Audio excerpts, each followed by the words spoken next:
Good morning student standard 10 subject Gujarati lesson 17 tiffin. એક સરસ મજાની લઘુકથા છે ટિફિન. ટિફિન એ લઘુકથા એટલે માઇક્રો ફિક્શન. લઘુકથા એટલે લાઘુમાં ટૂંકમાં ઘણું બધું કહેવાની ક્ષમતા એટલે લઘુકથા. તો આવી જ આપણે એક સરસ મજાની પ્રેમજીભાઈ સોમાભાઈ રચિત પ્રેમજીભાઈ પટેલની શ્રેષ્ઠ લઘુકથાઓમાંથી લેવામાં આવેલ એક લઘુકથા છે ટિફિન. એના વિશે આજે આપણે મિત્રો અભ્યાસ કરીશું. તો ટિફિન એ લઘુકથાનો અભ્યાસ કર્યા પહેલાં આપણે પ્રેમજીભાઈ પટેલ વિશે ટૂંકમાં માહિતી મેળવીએ. તો પ્રેમજીભાઈ પટેલ એમનો જન્મ 12/2/1955. પ્રેમજીભાઈ સોમાભાઈ પટેલ સાબરકાંઠા જિલ્લાના તાલોદ તાલુકાના ખેરોલના વતની છે. તેઓ કોલેજમાં અધ્યાપક તરીકે કાર્યરત. ટૂંકમાં એમનું સાહિત્ય સર્જન વિશે વાત કરીએ તો 53મી બારી, અમૃત વર્ષા, સ્પર્શમણી, અવેર, કીડીકથા આ બધા જ તેમના લઘુકથા સંગ્રહો છે. કૌદલોક, લોકજણસ, અમીલોક આ બધા જ તેમનું સંપાદિત લોક સાહિત્ય છે. મકોડાની મુસાફરી, નવતર બાળ વાર્તાઓ. મિત્રો નામ પરથી જ ખબર પડશે કે આ બધું જ એમનું બાળ સાહિત્ય છે.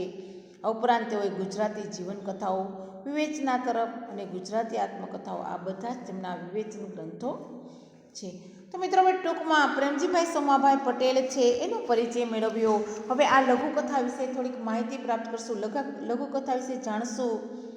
તો આ લઘુકથા છે એમાં એક માર્મિક ઘટના છે એને વર્ણવવામાં આવે છે. મિત્રો મોટે ભાગે લઘુકથા છે એમાં એવી કંઈક હૃદયસ્પર્શી ઘટના છે એનું વર્ણન હોય છે. નાના અને સાદા વાક્યોથી અમથીમાનો જે પશુ પ્રેમ છે આની નાયિકા છે અમથીમા. ટિફિન પાઠનું જે મુખ્ય પાત્ર છે અમથીમા એનો પશુ પ્રેમ છે અને એની સાથે સાથે અમથીમા છે એમના પરોપકારની વૃત્તિ છે એનું ઉત્તમ આલેખન લેખકે કરેલું છે. મિત્રો ઘટના છે જમણવાર પ્રસંગે પ્રૌઢ લોકો છે એની માટે ટિફિન આપવાનું હોય છે અને અમથીમાં છે પ્રૌઢ છે એટલે એની માટે પણ ટિફિન આવવાનું છે. અમથીમાં છે અને છતાંય ટિફિન આવવાનું છે છતાંય અમથીમાં રોટલા ઘડતા દેખાય છે. અને જ્યારે લેખક અમથીમાને ટિફિન આપવા જાય છે ત્યારે લેખક અકળાય છે કે ટિફિન તો એવું તો પછી શું કામ રોટલા કરવાના. પરંતુ અમથીમાના જે વિચાર છે એ કંઈક અલગ જ છે. મિત્રો આપણે ત્યાં ભાવના છે અતિથિ દેવો ભવ અથવા તો જમાડવાની ભાવના. તમે જોતા હશો કે આપણી સંસ્કૃતિમાં આપણે ભોજન પહેલાં ગાય, કૂતરા અને ઈષ્ટદેવોનો એમાં અલગ અલગ બધાની આપણે રસોઈ છે એ કાઢીએ છીએ. ભારતીય સંસ્કૃતિમાં ભોજન પહેલાં ગાય, કૂતરું, અગ્નિ અને ઈષ્ટદેવનો થાળ એમ 4 કોળિયા છે એ આપણા ભાણામાંથી અલગ મૂકવામાં આવે છે.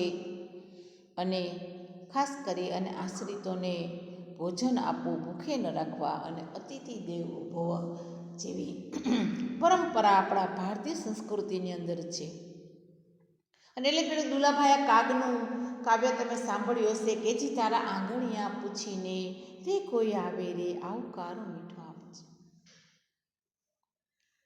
કાવ્યની અંદર આવકારની સાથે સાથે મહેમાનને પાણી પાવાનું, ભોજન આપવાનું અને માત્ર ભોજન આપવાનું ને એની વાતો સાંભળવાનું, એની સાથે બેસી ભોજન કરવાનું અને આવી આપણી આતિથ્ય ભાવના છે.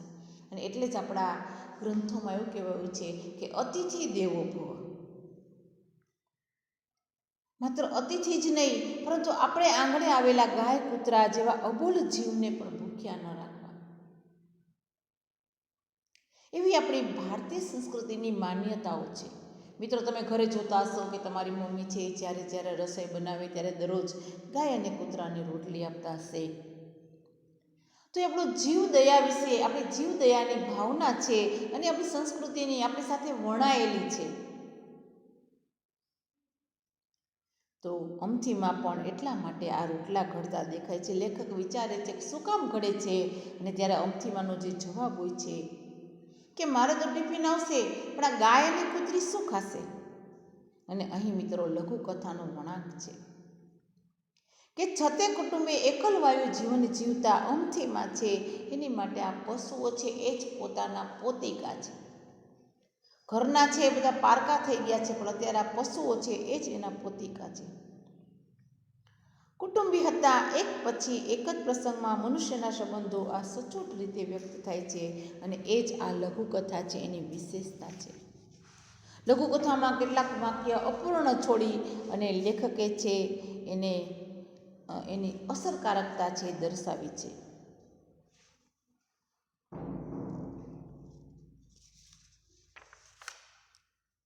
તો હવે આપણે આ પાઠ છે, લઘુકથા છે, એના વિશે બહુ નાની, બહુ એકદમ એક જ પેરેગ્રાફ કહી શકાય એવી નાનકડી અવશ્ય લઘુકથા છે, પણ એમાં ઘણું બધું કહેવામાં આવ્યું છે.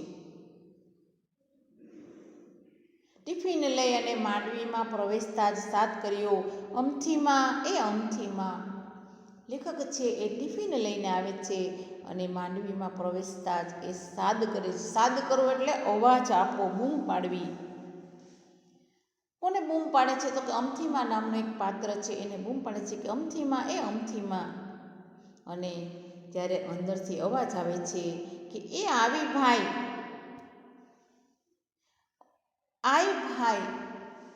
આ તળપદી ભાષાનો શબ્દ છે. આય એટલે આવી અને ભય એટલે ભાઈ.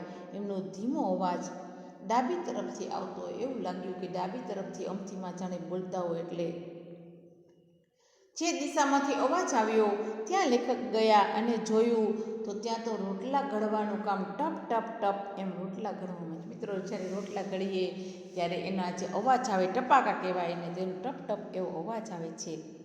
અને ત્યારે લેખક મનમાં વિચાર કરે છે કે મારા હાથમાં ટિફિન છે અને આ ડોસી તો ખરા છે. કહીને ગયો છું કે હું તમને ટિફિન આપી જઈશ, હું જાતે જ આવી અને તમને ટિફિન આપીશ. ગમે એવી જમણવારની ધમાલ હશે તો પણ હું તમને ટિફિન આપી જઈશ એવું કીધું પણ છે. તો પણ આ ડોસીમાં કેવા છે, એક દિવસ તો ધુમાડાથી બચે, પણ અમથીમાં જેનું નામ કીધું તો કે હું તમને ટિફિન આપી જઈશ, પણ છતાંય જાતે અત્યારે રોટલા કરવા બેઠા છે. એવું થાય કે કોઈક દિવસ એક દિવસ કોઈક ત્યાંથી ટિફિન આવતું હોય તો એને આરામ મળે, પણ આ અમથીમાં ખરા છે. એટલે લેખકને થયું, એટલે એને પૂછ્યું કે મેં તમને કીધું તું ને કે હું ટિફિન આપી જઈશ, ખરું ને? મેં તમને કહ્યું તું ખરું ને કે ટિફિન? શું ટિફિન પછી વાક્ય અધૂરું છોડ્યું છે કે હું તમને ટિફિન આપી જઈશ, તમે રસોઈ બનાવતા નહીં. તે સારું કર્યું. તો સારું કર્યું તે મને ટિફિનની વાત કરી. તો ફરી પાછું લેખકના મનમાં કે ખબર છે છતાંય શા માટે રોટલા કરે છે? પ્રશ્ન પૂછ્યો. તો આ રોટલાનું વૈતરું શા માટે કરો છો? વૈતરું એટલે કારણ વગરનું કામ, એને વૈતરું કહેવાય. તો તમે આ રોટલાનું વૈતરું શું કામ?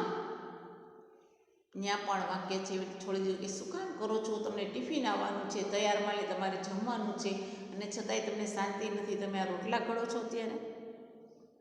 અને ત્યારે અમથીમાના જે ચહેરા પરના ભાવો એમ હળવાશથી અમથીમાં છે એને લેખક તરફ જોયું અને કીધું કે હું તો ધરાઈ જાઉં, તો ટિફિન લઈ આવ એમાં હું તો ધરાઈ જાઉં, પણ આ કાળવી અને ગૌરવીનું શું? આ બંને પશુઓના નામ છે. કાળવી એની કૂતરી છે ને ગૌરવી એની ગાય છે. એની તો નથી પણ શેરીમાં આવતી. ત્યારે કહે છે કે હું તો ધરાઈ જાઉં એટલે મને તો બરાબર, હું તૃપ્ત થઈ જાઉં, સંતોષ થઈ જાઉં, તરત ટિફિન આવે તો હું જમી પણ લઉં, પણ આ બંનેનું શું? અને હમણાં જ આવશે, આ બંનેને શું જવાબ? દરરોજ આપણે ત્યાં તમે જોજો મિત્રો, આપણે ગાય કે કૂતરાને જ્યારે રોટલી આપતા હોય સમયસર, તો એ સમયસર થાય, ટાઈમ થાય તો તરત ને તરત આપણે દરવાજા આવીને ઊભા રહી જશે.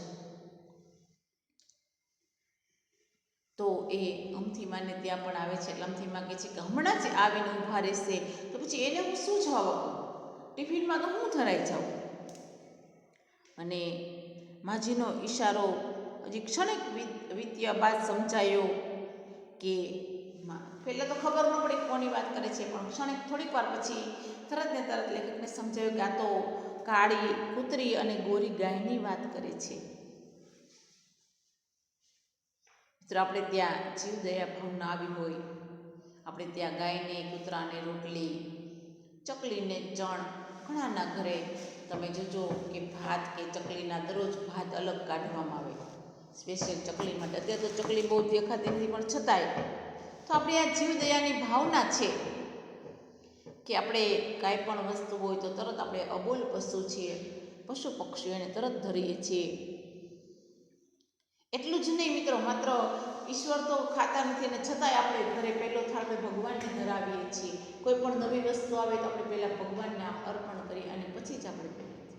આપણી સંસ્કૃતિ છે, આપણી ભાવના છે. તો માજી પણ દરરોજ ગાય અને કૂતરાને પોતાની સાથે સાથે જ રોટલી એની પણ અલગ દરરોજ કરે છે. એટલે અટકીને આગળ કીધું કે બે જીવ નિહાકાર નાખે ને તો મારું ખાધેલું વાક્ય રચના અડધી છોડી દીધી છે કે આ બંને આવે, હું તો ખાઈ લઉં, ટિફિન આપી જાઉં, એનાથી મારું તો પેટ ભરાઈ જાય. પણ આ જ્યારે બે જીવ છે ને એ આવે ને તો નેહાકાર નાખે. નેહાકાર એટલે નિશ્વાસ છોડે. તો મારું ખાધેલું અધૂરું વાક્ય કે મને ખાધેલું પણ ન પચે જો એને હું ન ખવડાવું તો. અને ડોસી છે જાણે પોતાના કુટુંબીજનોની વાત કરતા હોય ને એવી રીતે બોલ્યા. તો આપણી આ ભાવના છે, એક માર્મિક ઘટના છે કે પશુ પક્ષીઓને ખવડાવીને ખાવું એવી નાનકડી એવી ઘટના છે એ આ લઘુકથામાં લેખકે મૂકેલી છે.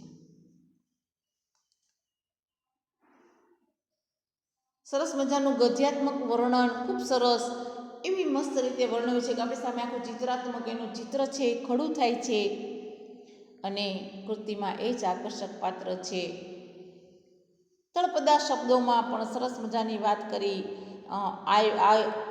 આ એટલે આવ, નેહાકા એટલે નિહાકા નિશ્વાસ. તો અમથીમાનું પાત્ર છે આ તળપદી ભાષા દ્વારા એક ગ્રામ્ય સ્ત્રી છે એનું પાત્ર આપણી સામે ખડું કરે છે. પ્રેમજીભાઈ પટેલની શ્રેષ્ઠ લઘુકથાઓમાંથી લેવાયેલી આ લઘુકથા છે મિત્રો. ત્યાર પછી તમારા સ્વાધ્યાયના પ્રશ્નોત્તર છે એની વિશે આપણે વાત કરીશું. અને એ પહેલાં તમારા પાઠ્યપુસ્તકમાં જુઓ કેટલાક શબ્દો છે. સાદ એટલે અવાજ, બૂમ, ધમાલ એટલે કામ માટેની દોડાદોડી.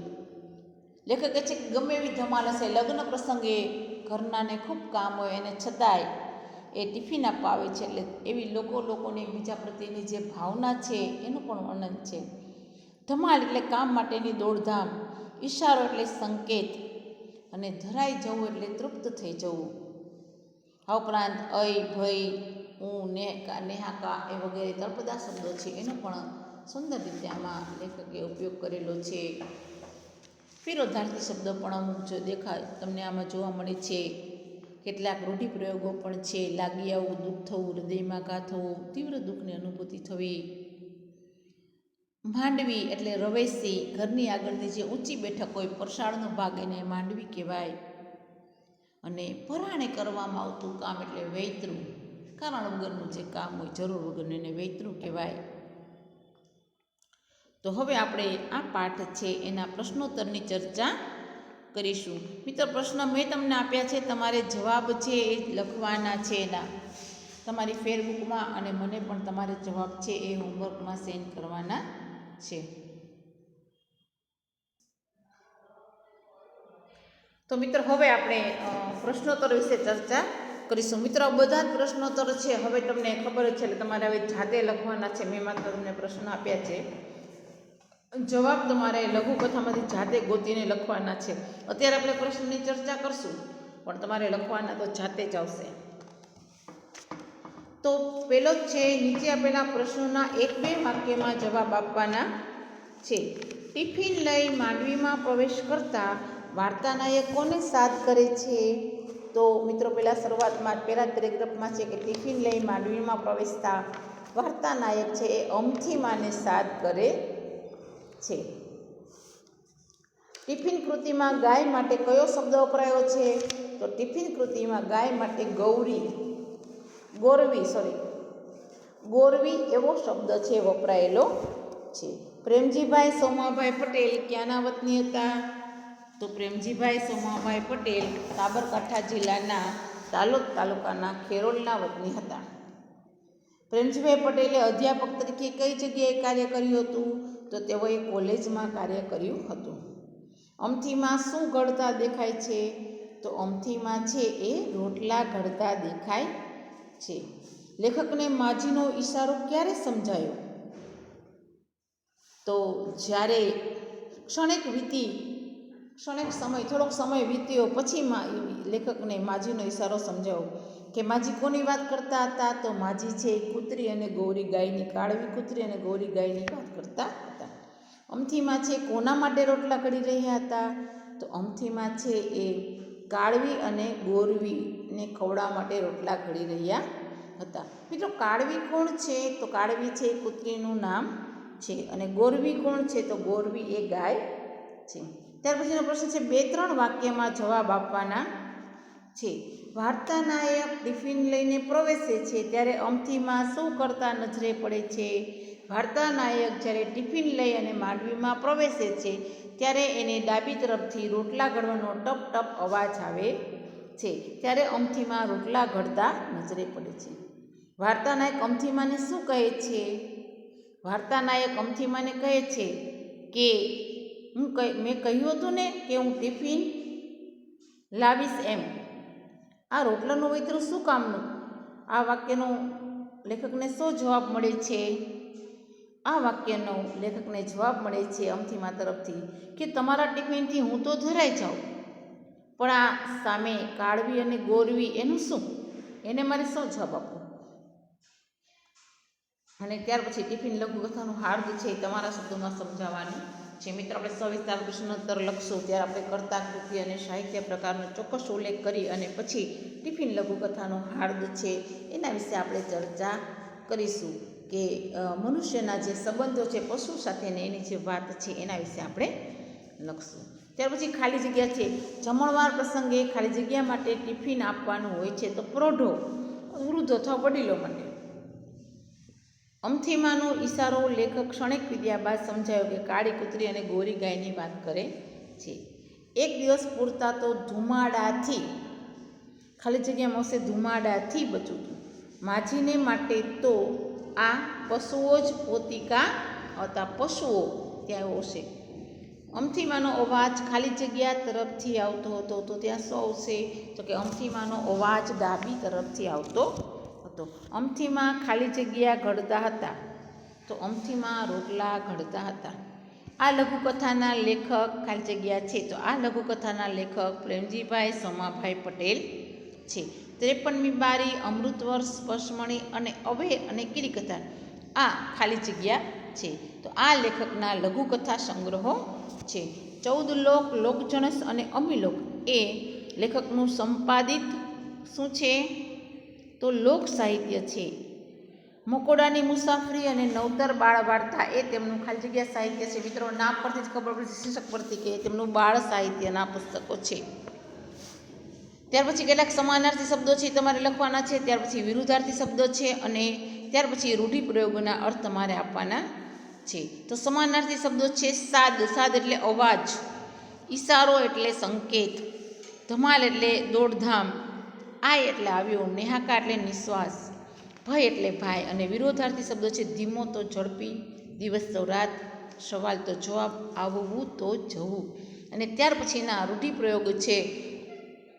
તો મિત્રો, રૂઢિપ્રયોગ છે એનો અર્થ આપી અને વાક્યમાં પ્રયોગ તમારે જાતે કરવાના છે. કે ધરાઈ જવું એટલે તૃપ્ત થઈ જવું, લાગી આવવું એટલે દુઃખ થવું અને હૃદયમાં ઘા થવો એટલે તીવ્ર દુઃખની અનુભૂતિ થવી. તો આ ત્રણ રૂઢિપ્રયોગ છે એના વાક્યો તમારે જાતે લખવાના છે. ત્યાર પછી તમારા પાઠ્યપુસ્તકમાં એક શબ્દ સમૂહ આપેલો છે ઘરની આગળની ઊંચી બેઠક. એને શું કહેવાય? તો એને કહીશું આપણે માંડવી. અને પરાણે કરાવવામાં આવતું કામ એને આપણે કહીશું વેતરું. તો મિત્રો, અહીં આપણે આ પાઠ છે પૂરું કરીશું અને તમારે હોમવર્કમાં બધા જ પ્રશ્નોત્તર છે એ તમારે હોમવર્કમાં કરવાના રહેશે. સાથે સાથે તમારે સ્વાધ્યાયના જે પ્રશ્નોત્તર છે આમાં ન હોય અને સ્વાધ્યાયમાં હોય એવા પ્રશ્નોત્તર છે એ પણ તમારે જાતે કરવાના રહેશે.